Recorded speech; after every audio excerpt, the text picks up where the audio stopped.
అడుగులు అడుగేసి అలకైనా అందంగుంది, అరచేతిని పట్టుకునే అదృష్టం అయింది.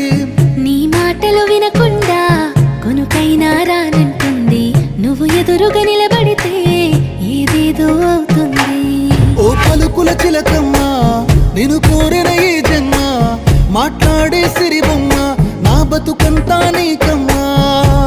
కుదురుగా నేనుండనులే నిన్ను కలిసే వరకు, కాలాన్ని ముందుకు తోయన